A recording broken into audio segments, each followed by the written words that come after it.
Shalom, puji Tuhan. Hari ini tidak terasa kita dimana sebentar lagi kita akan merayakan Paskah. Dan saya percaya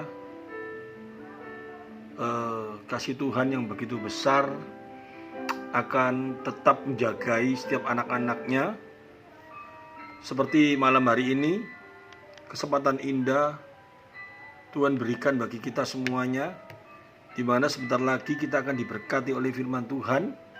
Dan sebelumnya kita tundukkan kepala. Mari kita sama-sama berdoa. Allah Bapa, kami percaya bahwa kasih-Mu kepada kami tidak pernah berkesudahan. Tuhan kami yang hidup, Yesus Kristus, yang telah berkorban bagi kami, yang telah memberikan hidupnya bagi kami, supaya yang harusnya kami binasa, tetapi kasih-Mu yang begitu besar telah memberikan kami kehidupan kekal. Dan melalui kuasa Roh Kudus membimbing kami saat kami di dunia ini, memampukan kami untuk tetap bersuka cita, memampukan kami untuk tetap setia dan menjaga kekudusan kami. Semuanya ini adalah rahmat yang Kau limpahkan dalam hidup kami secara luar biasa.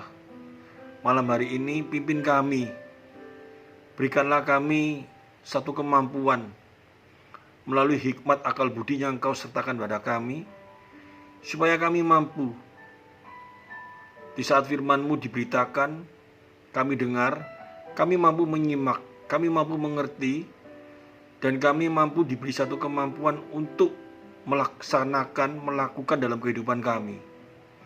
Sehingga damai sejahtera yang melampaui akal itu boleh hadir dalam setiap kehidupan kami. Demikian hamba-Mu, berikanlah hamba-Mu kesehatan, berikanlah hamba-Mu hikmat akal budi, kebijaksanaan daripada Engkau, kasih, supaya hamba-Mu mampu menyampaikan isi hati-Mu melalui kebenaran firman yang akan hamba-Mu sampaikan. Hamba-Mu percaya kuasa-Mu menyertai hamba-Mu di dalam keterbatasan hamba-Mu untuk dapat menjadi berkat saat berita yang akan hamba-Mu sampaikan. Terima kasih Tuhan Yesus, kami siap menerima berkat-Mu. Haleluya, amin. Shalom. Malam hari ini kita sama-sama akan belajar firman Tuhan, dan ada hal penting yang akan saya sampaikan melalui firman Tuhan yang akan kita baca di dalam Galatia pasal 1 dimulai dari ayat 6 sampai 9. Aku heran bahwa kamu begitu lekas berbalik daripada dia Tuhan Yesus ya, yang oleh kasih karunia Kristus telah memanggil kamu. Ya, jadi kasih karunia yang membawa kita kepada keselamatan dan mengikuti suatu Injil lain yang sebenarnya bukan Injil. Hanya ada orang yang mengacaukan kamu dan yang bermaksud untuk memutarbalikkan Injil Kristus. Tetapi sekalipun kami atau seorang malaikat dari surga yang memberitakan kepada kamu suatu Injil yang berbeda dengan Injil yang telah kami beritakan kepada kamu, terkutuklah dia. Seperti yang telah kami katakan dahulu, sekarang kukatakan sekali lagi, jikalau ada orang yang memberitakan kepadamu suatu Injil yang berbeda dengan apa yang telah kamu terima, terkutuklah dia. Ini satu hal yang harus kita cermati, karena hari-hari ini banyak sekali anak-anak Tuhan, terutama Harusnya saat menghadapi situasi-situasi yang berat, situasi-situasi yang cukup berat di dalam kehidupan sekarang, semua orang mengakui akan hal ini. Cukup berat menghadapi kehidupan yang saat ini, ya, baik secara ekonomi, baik secara kehidupan kita sehari-hari. Tidak bisa dipungkiri dalam kehidupan kita sehari-hari yang 1 tahun yang lampau, olahraga renang, gedung-gedung olahraga, kita bisa bersama-sama renang, kita bisa sama-sama berolahraga, kita bisa bersama-sama berkumpul. Bahkan pada waktu 1 tahun yang lalu, sebelum COVID ini terjadi, di hari-hari libur biasanya kita seringkali ke mall, kita jalan-jalan, kita melihat keramaian orang, karena kita manusia sosial ya. Jadi pada waktu kita bisa bersosialisasi, bertemu satu dengan yang lain, bisa merasakan satu kegembiraan. Tapi ini terbalik sekarang, ya, dimana pada saat kita mau pergi ke suatu tempat, semisal seperti tadi, saya dengan anak saya, dengan menantu saya, dengan cucu saya, kita ingin makan di sebuah restoran, dan kita cari di jalan. Biasanya yang kita cari itu ada restoran yang rame, itu pasti makanannya enak, dan kita makan pasti senang. Ketemu orang-orang mungkin atau bagaimana. Tapi pada waktu tadi kita sudah perjalanan agak jauh, kita mau sampai dan kita lihat banyak orang, kita kembali. Karena kita takut. Jadi serba salah. Kita nanti cari ke rumah makan yang sepi, ini tidak enak. Gak ada orang yang datang, gak ada pengunjungnya. Tapi kalau kita datang ke restoran yang cukup terkenal, banyak orangnya, kita takut di sana karena nanti ada penularan COVID atau apa bagaimana. Nah, ini soal cuman untuk rekreasi makan aja kita menghadapi situasi yang seperti itu. Ada hal lain yang terjadi dalam kehidupan ini yang tidak terasa. Kita mengalami satu tekanan yang cukup berat. Biasanya kalau kita sakit, ya flu atau apa, ya kita anggap biasa lah. Kita kasih minum obat yang biasa kita beli. Tapi sekarang begitu salah satu keluarga kita batuk atau panas, kita mulai panik, jangan-jangan kena COVID. Bukan itu aja, kita mau ke dokter pun sulit sekarang. Dokter yang memeriksa sulit. Kita datang ke dokter nanti takut ketularan banyak orang di sana. Mau ke rumah sakit apalagi, kita ketakutan. Jadi tidak terasa dalam kehidupan sekarang ini sosial ini sudah mulai berubah. Ya. Banyak hal-hal yang tidak semestinya sekarang berubah. Bahkan mau ibadah pun kita sulit. Jadi apa yang harus kita lakukan dalam kehidupan kita ini? Dalam situasi yang seperti ini, iman kita ini perlu. Kehidupan kita pada waktu firman Tuhan mengajarkan anak-anak Tuhan harus berjalan di dalam iman yang benar. Iman yang benar ini apa sih? Kalau kita lihat di dalam Ibrani, tentang iman kita ngerti ya semuanya, bahwa iman itu sesuatu yang tidak dilihat tetapi kita percaya, yaitu Allah ada. Allah yang model bagaimana? Saya pernah sudah khotbahkan, saya jelaskan tentang Allah yang memiliki kelima mahaan, Allah yang menyatakan dirinya melalui kebenaran firman Tuhan, Allah yang tidak boleh digambarkan dengan pikiran kita sendiri, ya, tetapi Allah yang harus kita pegang sesuai firman Tuhan. Itu jadi diri Allah yang nyata. Allah yang kasihnya bagaimana, Allah yang kemahatauannya bagaimana, Allah yang bagaimana. Nah, sekarang ini jadi persoalan tentang Allah yang begitu luar biasa, Allah yang menyatakan dirinya, yang datang di dunia sebagai manusia dengan satu tujuan,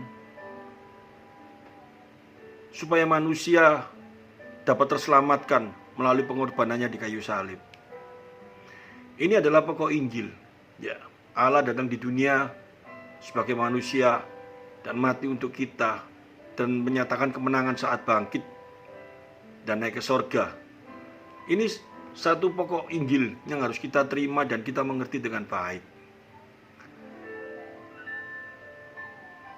Dan dari masalah-masalah yang diajarkan di dalam kehidupan kita melalui kebenaran firman Tuhan,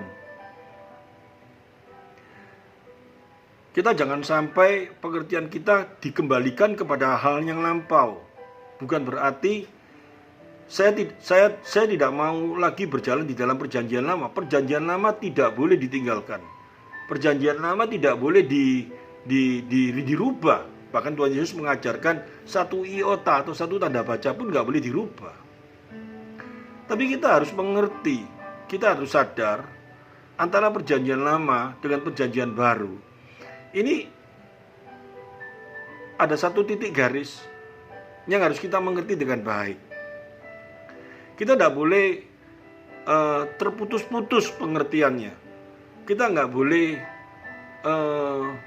memilah-milah sesuai dengan kehendak hati kita.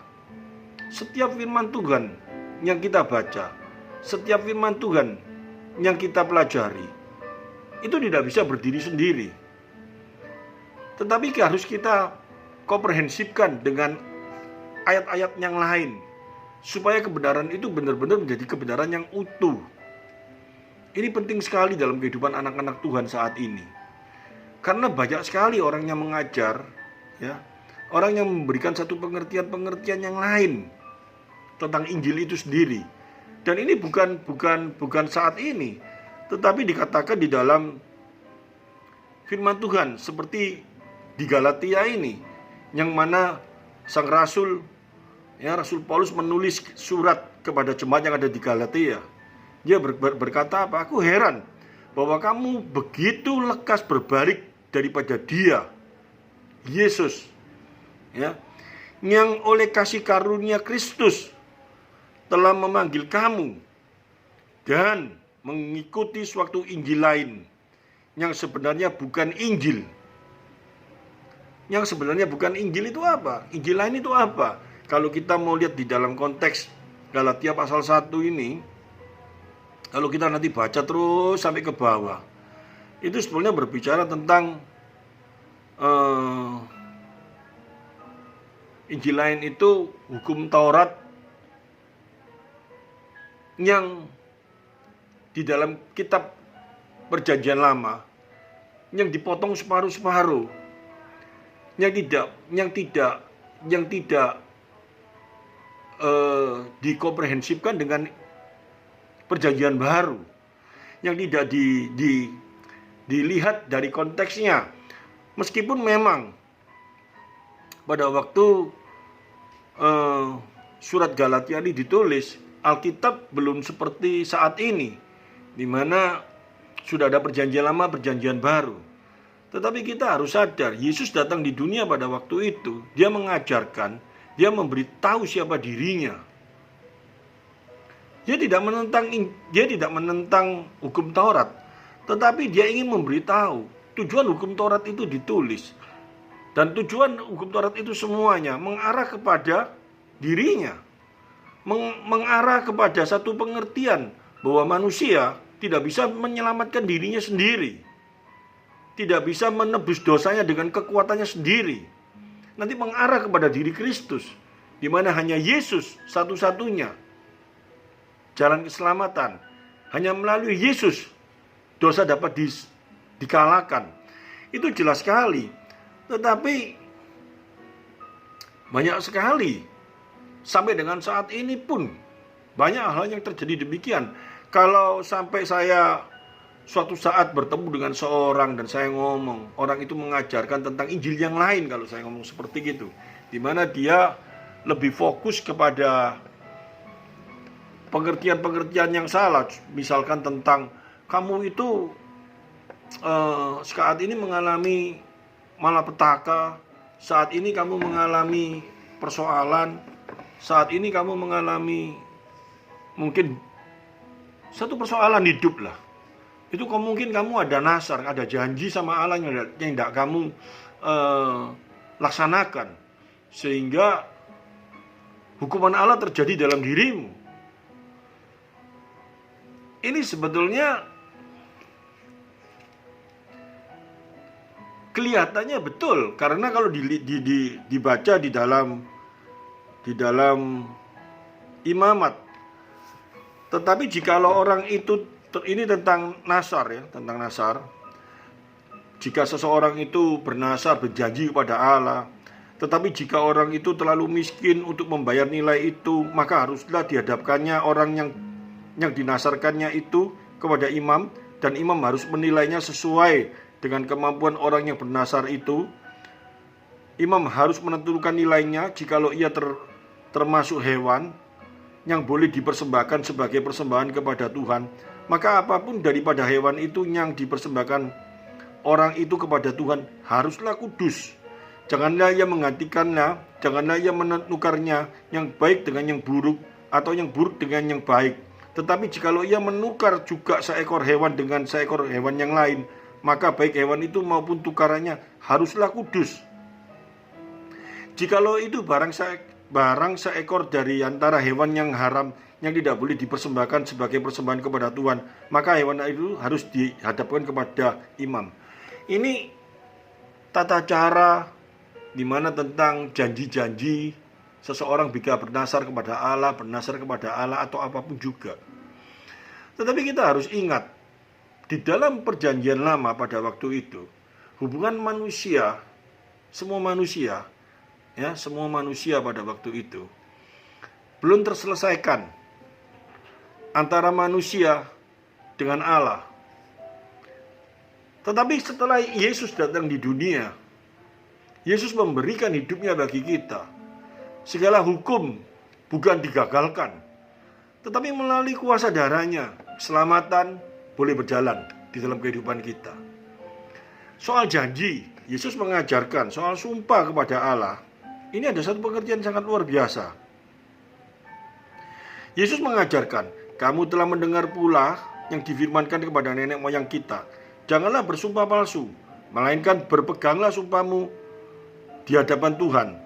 Tetapi aku berkata kepadamu, janganlah sekali-sekali bersumpah, baik demi langit, karena langit adalah tata Allah, maupun demi bumi, karena bumi adalah tumpuan kakinya, ataupun demi Yerusalem, karena Yerusalem adalah kota raja besar. Janganlah engkau bersumpah demi kepalamu, karena engkau tidak berkuasa memutihkan atau menghitamkan sehelai rambut pun. Jika ya, hendaklah kamu katakan iya. Jika tidak, hendaklah kamu katakan tidak. Apa yang lebih daripada itu berasal dari si jahat. Kamu telah mendengar firman. Nah, ini nanti saya jelaskan. Ini ada satu hal yang sangat luar biasa. Yesus pun mengajar, gak perlu kita bersumpah kepada demi Allah, aku berjanji, aku akan gini. Harusnya kita itu sadar di dalam kehidupan kita, janji kita kepada Allah hanya satu, bahwa saya telah diselamatkan, bahwa saya telah ditebus dengan harga yang mahal, bahwa saya akan melayani engkau, bahwa saya akan melakukan segala sesuatu bukan supaya saya menerima sesuatu, tetapi karena saya telah menerima sesuatu. Sehingga jika saya melakukan segala sesuatu, itu karena kasih yang ada dalam hidupku, yang telah aku terima daripada engkau itu sendiri. Harusnya ini hadir dalam kehidupan kita. Saya percaya banyak sekali ayat-ayat yang tidak pernah diajarkan oleh Tuhan Yesus tentang hal-hal seolah-olah kalau kita berjanji sama Tuhan harus kita tebus. Kalau enggak, nanti kita akan mengalami sebuah masalah atau sebuah persoalan. Tetapi jauh daripada itu. Kita nggak perlu janji sama Tuhan. Tapi kalau kita sadar bahwa hidup kita ini telah ditebus dari kasih-Nya yang begitu besar dalam kehidupan kita, maka apapun kita lakukan untuk kemuliaan-Nya. Seperti dalam Roma pasal 12 ayat 1 itu. Itu bukan janji, tetapi itu tanda kita mengasihi Dia. Oleh karena itu, oleh karena apa? Oleh karena kasih Kristuslah di dalam kehidupan kita. Oleh karena kasih-Nya yang telah memilih kita. Oleh karena kasih-Nya Dia memberikan hidup bagi kita. Oleh kasih-Nya Dia memberikan Roh Kudus untuk kita, supaya kita dimampukan untuk hidup kudus. Oleh karena itu, persembahkanlah hidupmu sebagai persembahan yang hidupnya kudus di hadapan Allah. Itu adalah ibadah kita yang sejati.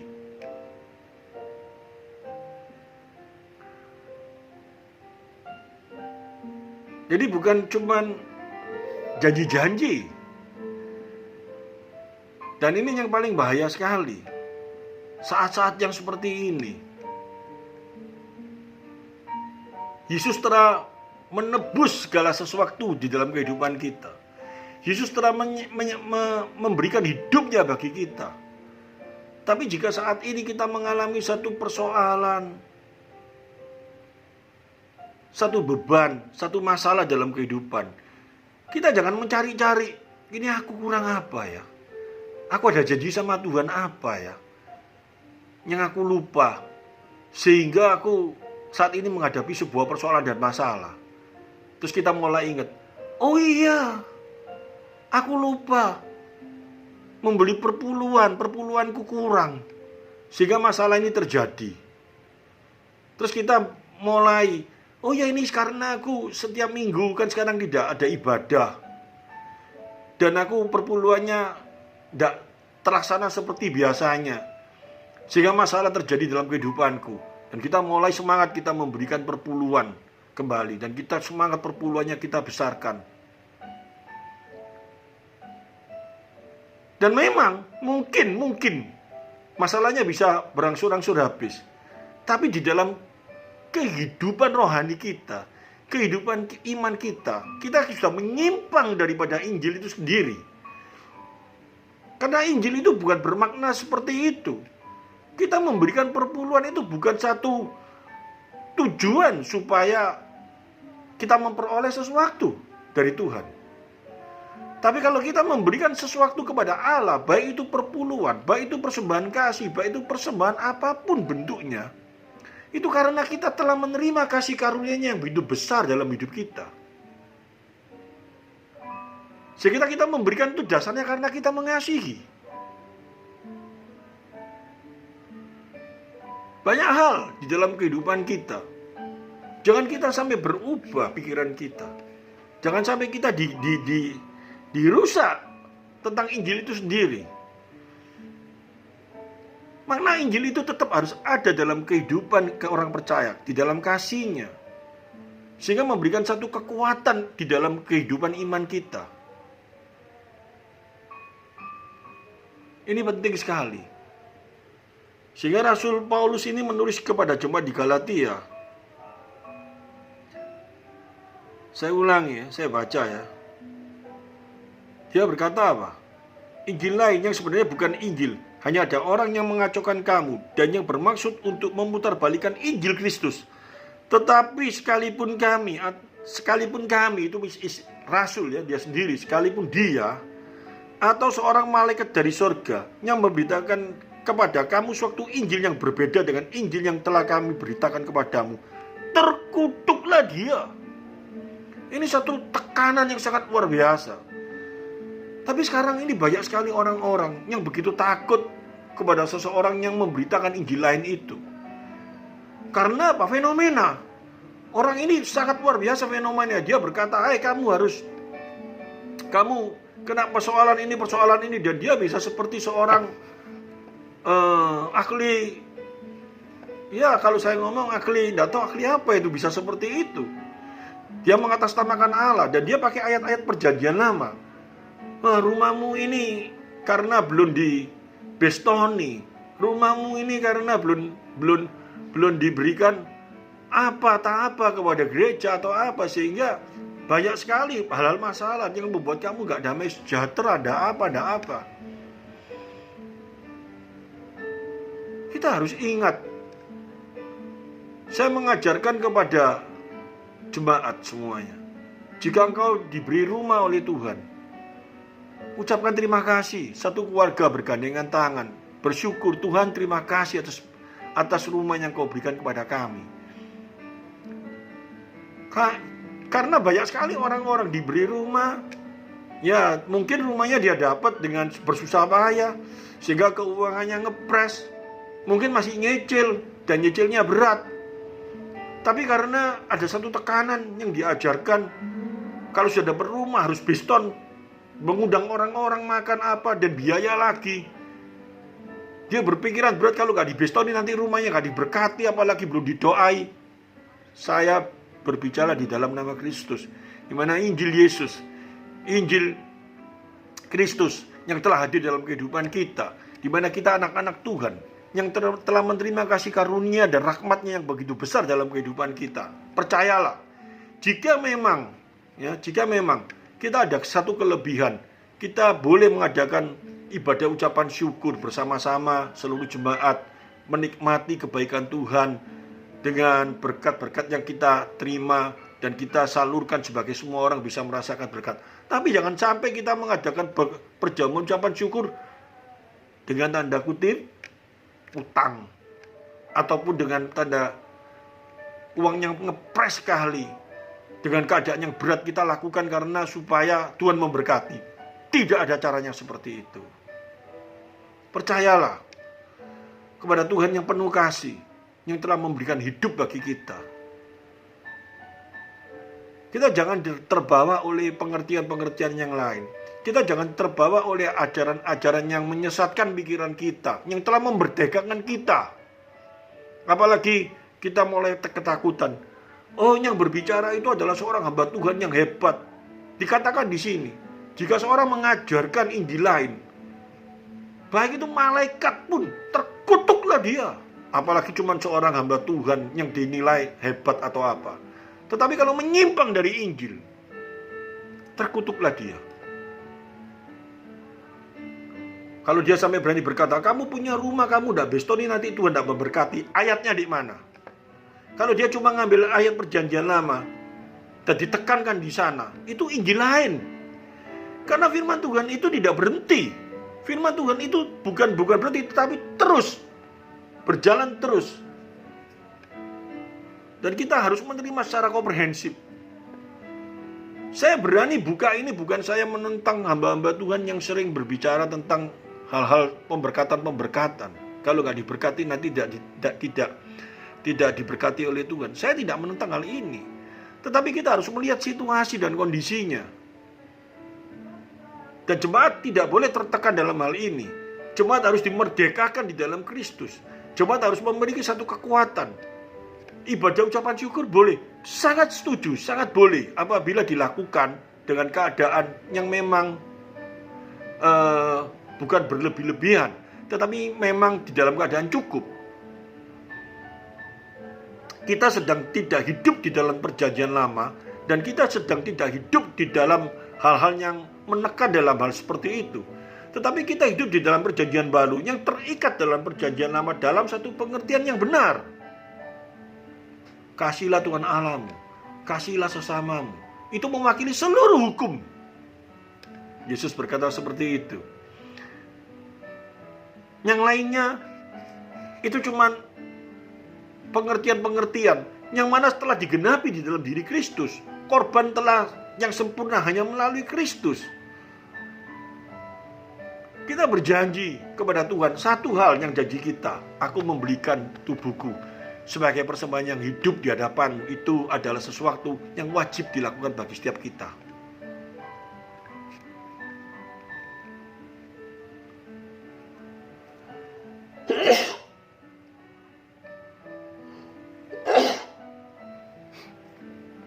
Itu penting sekali. Bahkan dikatakan apa?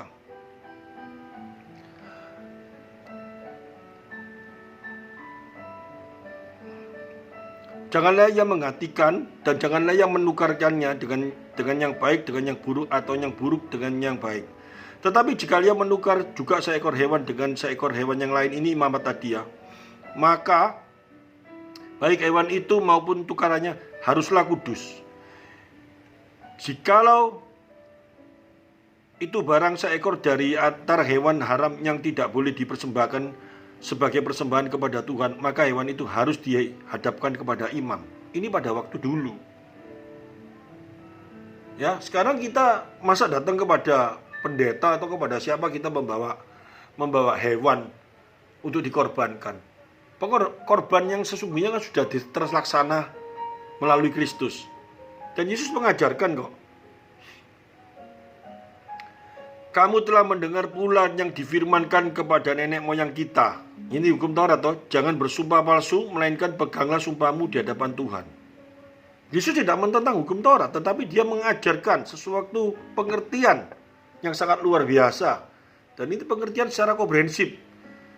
Ya, tetapi aku berkata kepada janganlah sekali-kali bersumpah. Ini yang di atas disuruh bersumpah, yang di bawah jangan sekali-kali bersumpah.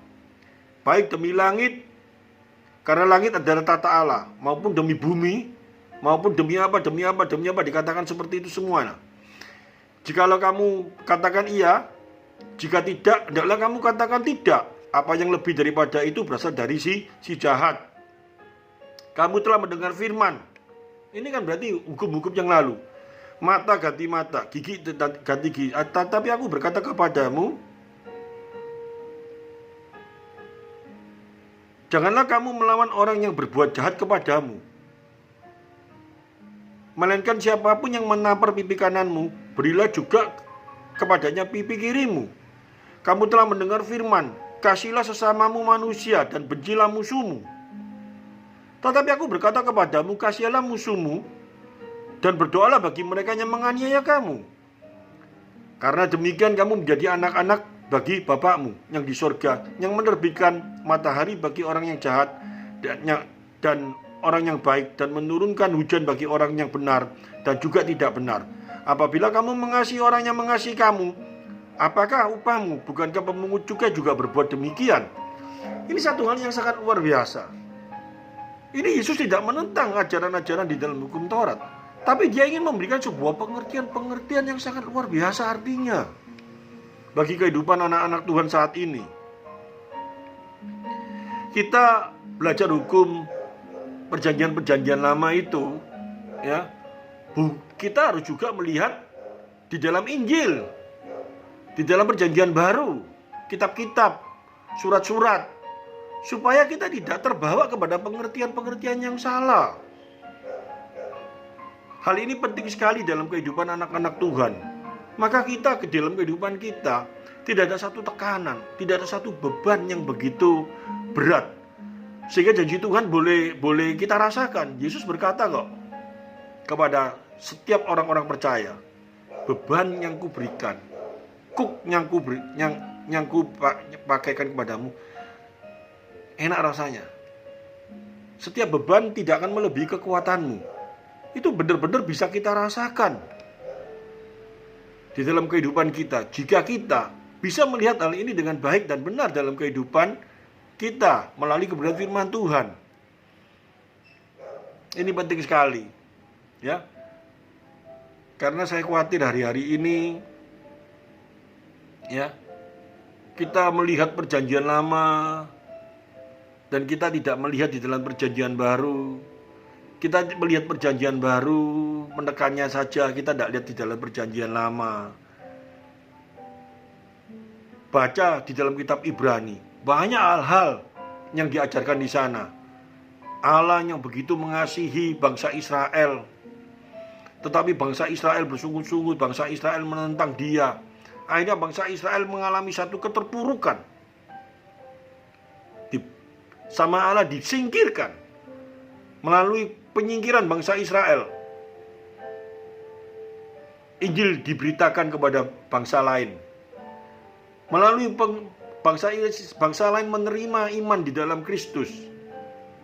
Ya, akhirnya menerima kebenaran. Bangsa Israel nanti melihat hal ini, bangsa Israel berbalik lagi. Ada maksud Tuhan yang sangat luar biasa. Dalam kehidupan kita pun juga demikian. Hendaknya dalam kehidupan kita jangan terpaku, kita jangan tertekan oleh hal-hal yang tidak menentu yang diajarkan, tetapi kita berpegang kepada Injil yang hidup. Kita berpegang kepada kebenaran itu sendiri. Maka ada satu kekuatan yang sangat luar biasa. Ya, ini ditekankan oleh Rasul Paulus kepada jemaat yang ada di Galatia. Dia berkata, jangan kau terbawa kepada Injil yang lain. Dan kita tidak perlu takut kalau orang itu memang mengajar Injil yang lain, penekanan-penekanan yang tidak sesuai dengan kebenaran firman Tuhan, tidak sesuai dengan makna Injil sesungguhnya.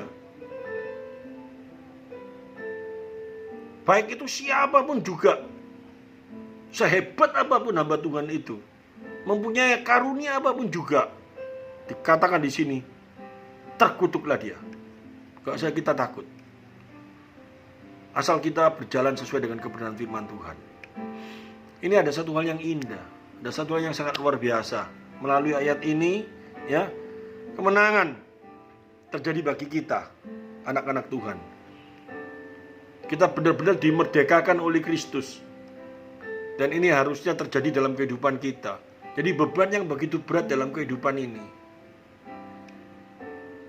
ada satu penghiburan melalui diri Kristus. Itu akan terjadi dalam kehidupan kita. Bukan kita melalui beban yang berat ini mulai kita ditekan dengan kuk yang berat, yang mana Tuhan Yesus berkata, ahli Taurat itu memberikan kuk, menekan kepada umatnya. Dia sendiri tidak mau, tetapi umatnya ditekan yang demikian.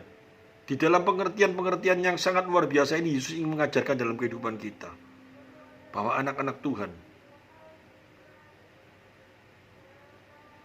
inginkan, Yesus inginkan, Tuhan Yesus inginkan bagi setiap kita. Di dalam kehidupan ini, kita tidak menerima beban berat, tetapi kita menerima satu sukacita di dalam Dia. Sehingga segala sesuatu suasana yang kita hadapi di dalam kehidupan ini, kita tidak pernah merasa ditinggalkan Dia.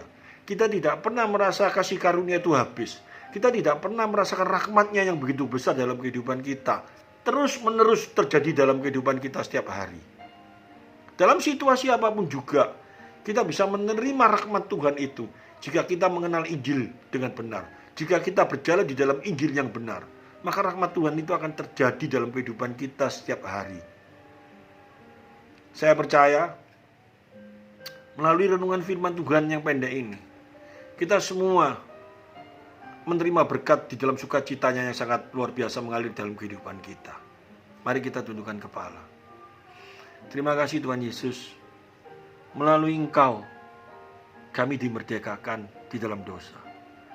Melalui Engkau kami dimenangkan di dalam segala kutuk. Melalui Engkau kami menerima kasih-Mu yang begitu besar dalam kehidupan kami. Sehingga di dalam kehidupan ini kami tidak dibelenggung oleh hal-hal yang menekan lagi. Dosa telah dipatahkan di kayu salib. Kami sekarang berjalan di dalam kasih-Mu. Tetapi satu hal, jika kami mengaku sebagai anak, jika kami mengaku telah menerima kasih karunia di dalam Engkau, hendaknya hidup kami berpandang kepada Engkau selalu. Kami menjauhi dosa. Kami menjauhi hal-hal yang bertentangan dengan apa menjadi perintah-Mu dalam kehidupan kami. Tetapi kami tidak ditekan oleh aturan-aturan yang membuat kami seolah-olah dapat mengalahkan dosa dengan kekuatan kami sendiri. Bahkan kami mampu menggoncang surga untuk menerima keinginan-keinginan kami. Tetapi kami yang telah menerima Injil, kami yang menerima kasih karunia di dalam Engkau, kami berjalan di dalam kasih-Mu. Dalam situasi apapun juga, kami tetap kuat. Ini semua karena kasih karunia-Mu yang Kau limpahkan dalam kehidupan kami. Terima kasih Tuhan, sempurnakanlah firman yang hamba-Mu sampaikan di dalam keterbatasan hamba-Mu ini. Haleluya. Amin.